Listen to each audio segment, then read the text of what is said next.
Dalam kegelapan kekuasaan dan kesombongan, Raja Namrud merasa tak terkalahkan. Namun, di hadapannya ada Nabi Ibrahim yang teguh dalam imannya. Kembali hadir di hadapan Anda, informasi dan ilmu pengetahuan dalam kisah-kisah Nabi. Semoga menginspirasi dan menjadi motivasi dan pelajaran bagi Anda semua. Dalam episode pertarungan Nabi Ibrahim melawan kekuasaan Kaldan yang dipimpin oleh Raja Namrud.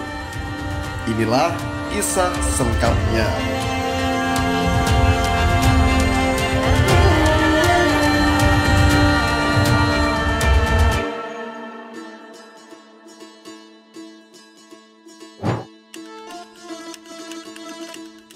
Raja Namrud marah besar dan menyuruh prajuritnya untuk menangkap Nabi Ibrahim alaihissalam.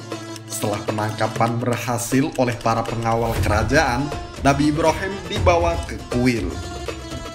Raja Namrud berkata pada Nabi Ibrahim, "Kaukah pelakunya ini semua?" Nabi Ibrahim menjawab dengan teka-teki, "Bahkan aku pelakunya, ini yang terbesar." Ia menunjuk berhala yang paling besar. Tanyakan pada berhala-berhala itu jika mereka dapat berbicara. Al-Quran Surat Al-Anbiya ayat 63. Dengan geram, Raja Namrud berkata pada Nabi Ibrahim, "Kamu sudah tahu bahwa mereka tidak dapat berbicara." Lantas Nabi Ibrahim mendakwahi Raja Namrud dan orang-orang yang berada di kuil. "Apakah kalian menyembah dari selain Allah? Sesuatu yang tidak bermanfaat sama sekali? Kenapa kalian berkeras menyembahnya? Apa kalian tidak berpikir?"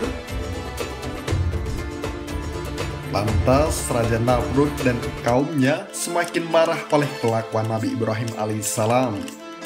Kemudian Raja Namrud berteriak, "Bakar saja Ibrahim, beri bantuan pada Tuhan kalian." Al-Quran Surat Al-Anbiya ayat 68. Nabi Ibrahim segera dibawa masuk ke penjara. Raja Namrud sendiri meminta rakyatnya untuk memberikan sumbangan sukarela berupa kayu bakar sebagai wujud bakti pada Tuhan mereka yang telah dizolimi. Raja Namrud memerintahkan untuk membangun dapur api raksasa di Qudsa. Al-Quran Surat As-Saffat ayat 97. Dengan ketinggian mencapai 30 hasta atau kurang lebihnya 13 meter dan lebar 20 hasta kurang lebihnya 9 meter, setelah menunggu 40 hari, kayu-kayu sudah menggunung. Lalu diumumkan hari pembakaran Nabi Ibrahim alaihissalam. Setelah api dinyalakan, kayu-kayu yang menggunung menjelma menjadi gunung api hingga jika ada burung jauh tinggi di angkasa melintasinya akan terbakar karena panasnya nyala api itu. Raja Namrud sangat puas, tapi ia masih merasa kebingungan dengan bagaimana cara memegang Ibrahim. Bagaimana cara memasukkannya ke dalam tungku raksasa itu. Selanjutnya, setan segera datang dan mengajari membuat menjanik, yaitu alat pelanting. Kemudian, Nabi Ibrahim alaihissalam dikeluarkan dari penjaranya dan diletakkan di salah satu sayap lanting. Di sayap lainnya diletakkan sebuah bandul sebagai keseimbangan yang siap dilepaskan. Lalu, Raja Namrud memerintahkan untuk melepaskan ikatan bandul, dan bandul jatuh ke sayap lanting. Sayap lainnya bergerak pegas dan Nabi Ibrahim melenting jauh ke udara.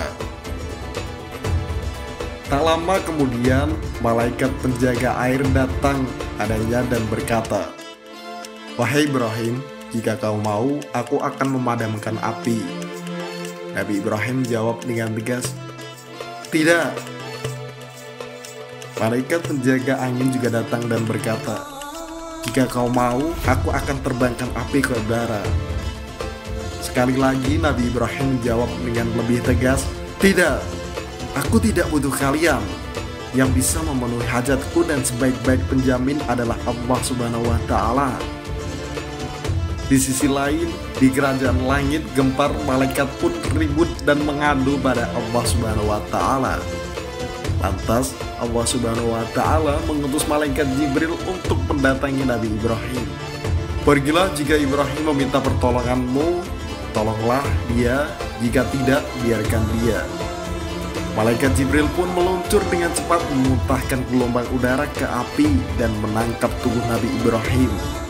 Malaikat Jibril berkata pada Nabi Ibrahim, "Apakah kamu butuh bantuan?" Ia menawarkan pada Ibrahim. Nabi Ibrahim jawab dengan tegas pertanyaan dari malaikat Jibril. "Jika padamu, tidak. Adapun pada Allah, ya." Lantas malaikat Jibril membalas perkataan Nabi Ibrahim, "Mintalah bantuan pada Tuhanmu." Nabi Ibrahim menjawab pertanyaan dari malaikat Jibril dengan tenang.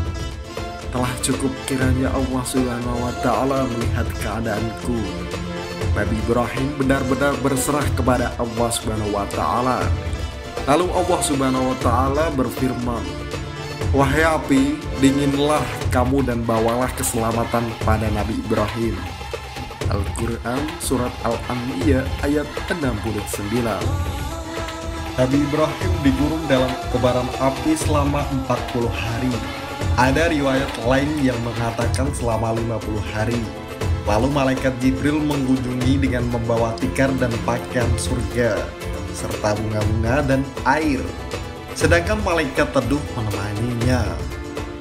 Raja Namrud semakin penasaran melihat musuhnya asik di dalam kobaran api. Raja Namrud menaiki menara dan menyuruh Nabi Ibrahim keluar. Lantas Nabi Ibrahim keluar dan muncul tidak kurang suatu apapun dengan memakai pakaian dari surga. Maka Raja Namrud pun berdecak dengan kagum. "Siapa temanmu di dalam gunung api dan dari mana kau dapat pakaian ini?" ucap Raja Namrud. Kemudian Nabi Ibrahim menceritakan pengalamannya di dalam kobaran api. Untuk sementara waktu Raja Namrud insyaf. "Sungguh Tuhanmu yang kau sembah punya keagungan yang tiada banding."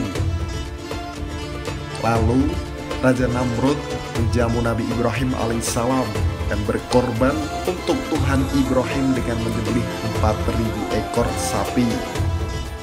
Selanjutnya ia tidak lagi mengganggu dan mengusik Nabi Ibrahim alaihissalam, akan tetapi tetap dalam kekufurannya. Sampai di waktu yang telah ditentukan Allah Subhanahu wa Ta'ala, azab menimpanya. Nyamuk-nyamuk menyerang Raja Namrud dan kaumnya, menghisap darah, memakan daging, dan meninggalkan tulang belulangnya. Raja Namrud sendiri diserang seekor nyamuk yang bersarang di janur hidung. Nyamuk itu bersarang di tubuh Raja Namrud dan menggerogoti tubuh Raja Namrud. Sampai kemudian Allah Subhanahu wa Ta'ala membinasakannya. Wallahu a'lam.